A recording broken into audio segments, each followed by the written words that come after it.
अभी भाई ने डीए भरे हुए डीए की बात करो। कौन महाराणा प्रताप दोनों ही आकड़ा आता आथन का पास आ इसका जाता। कारोबार ऊंचा लेकिन हम वो कहानी हागी से होगा। नहीं करते करते अंडियो हो तो चाय पड़ी पीते अच्छा तो आया मुझसे कर लो। है करो कोई एक मिली कोई वो फिर तो युद्ध करो हम क्यों? वो युद्ध हो मारण प्रताप रो तेलो मैं पहाड़ों पे बकरी चराता हूँ।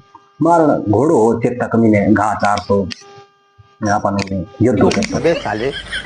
ये करे भाई ने को मैं महाराणा प्रताप गयो के युद्ध करो हम मैंने के तू जा मैं चौन माते युद्ध कर हूँ जमी माते युद्ध कर हूँ गयो चौन माते गयो रे महाराणा प्रताप नीचे जमी माते वजे भाई ने को युद्ध कियो चालू जो तलवार खेड़ खेड़ खेड़ खेड़ पूरा हूँ चौन माते होनी जे जाने लोहार जने कुहाड़ की जाड़े बाठे माथे होनी जे जली अरे मैंने महाराणा प्रताप को हमें तू आ रो युद्ध हुआ पूरो ने गया वेली अंदर के भले चाप मैंने महाराणा प्रताप होनी जे ओ युद्ध हो अरे आप युद्ध जीत्या या घोड़ो चेतक वजह के तू जाके घास ले आए घोड़े ने घास ना हो मिली यो घोड़े ने घास नो क्यों बसे घोड़ो चरे हो गया लाल बात क्वारे हम बढ़िया लगे तो कमेंट करियो शेयर करियो।